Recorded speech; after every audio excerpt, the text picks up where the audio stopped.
What's up everyone, Alex here. The hype for Tales of Arise is increasing as the game's release is approaching, and outside of playing other games, I've been diving deeper into the game's demo that everyone's able to download right now on consoles. It's because of that I'm here to talk about my further experiences in the demo, and let you know what you can expect from the full version that you didn't experience by playing said demo. The footage you're seeing right now is from the PS4 version of the game running on a PS4 Pro. This time around, I went deeper into the demo's battle system, which seems to be limited to 6 selectable arts. Arts are mapped to the face buttons, and you're able to change these at your whim in the appropriate menu. Now, some of you guys have expressed your concerns about how limited 6 selectable arts are, and I'm happy to report that the devs confirmed that there will be 12 mappable arts in the full game as opposed to 6 in a demo, which I think that means that there will be 6 arts available on the ground and 6 available while in mid-air. Now, the implementation of this isn't quite clear, but rest assured that I'll be keeping an eye out on it when I get my hands on the game to see how that's all implemented. I also want to address in particular some comments who have said that Tales of Arise battles are easy or too automatic, as it were, and I can definitely see that perspective, but I want to clarify each point individually.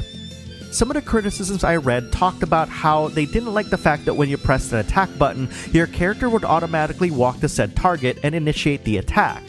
For those people, you can turn this off by going into your party formation screen and selecting Manual. That way, this automatic walk can be disabled. Another common criticism I found in the comments were lobbied at the fact that pressing select arts would initiate multiple hits, making the combos quote-unquote feel automatic, with some even calling its gameplay Button-Mashy. I certainly understand the complaints about this. After all, we're used to action RPGs that allow us to create combos from scratch. However, these kinds of arts have been around for a long time, and just because these automatically do multiple hits doesn't mean that they're completely safe. If you're stuck in an animation loop because of the arts that you pressed, you cannot cancel nor evade these abilities, which means that while these animations fully play out, it will totally leave you up for an attack from any direction. Which means that if you try and mash buttons and hit an art that does multiple hits multiple times, you're going to be leaving yourself up open to a whole bunch of damage. And again, I want to reiterate that I certainly feel the concerns of the people who have mentioned these comments. After all, Tales' approach to action RPGs is very, very different from other games in the genre. So this might just be a matter of selecting the correct difficulty level to help understand how the battle system works. I did notice that the game's default difficulty on normal is easier than most other action games. So if you really want to learn how the system works, I highly recommend increasing the difficulty to either moderate, or for the brave, hard, in order to really grasp what the game offers at tougher difficulty levels.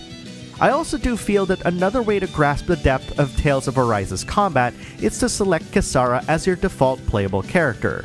She's a lot more deliberate when it comes to her attacks, meaning it'll be a slight bit slower.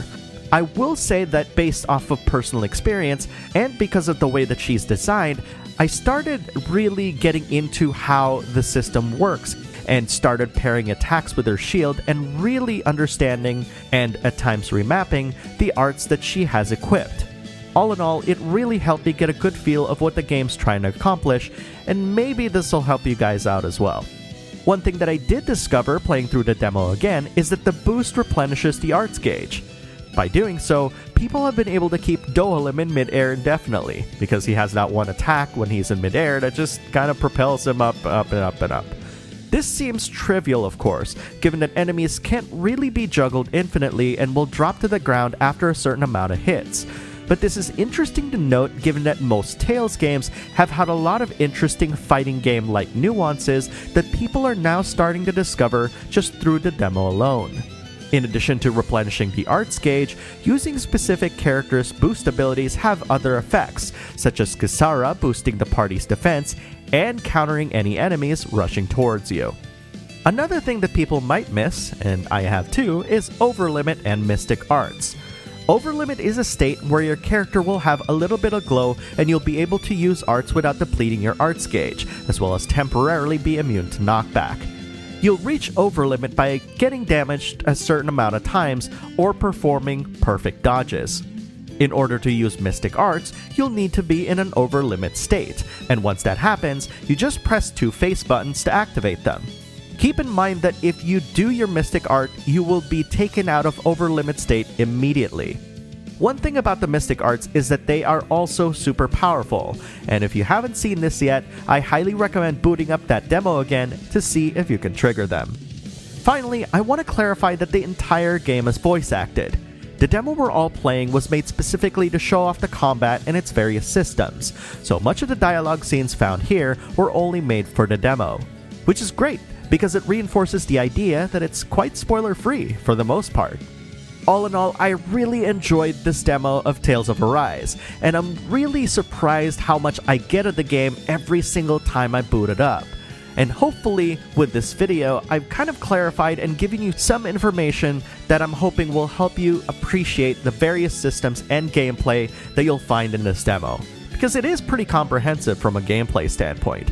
Before I go, I do want to know who your favorite character is, and if you've actually played the demo multiple times ever since its release, let me know what else you've discovered from it.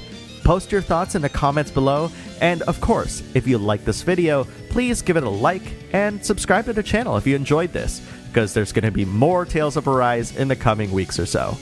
Thanks for watching, and I'll see you in the next video very soon.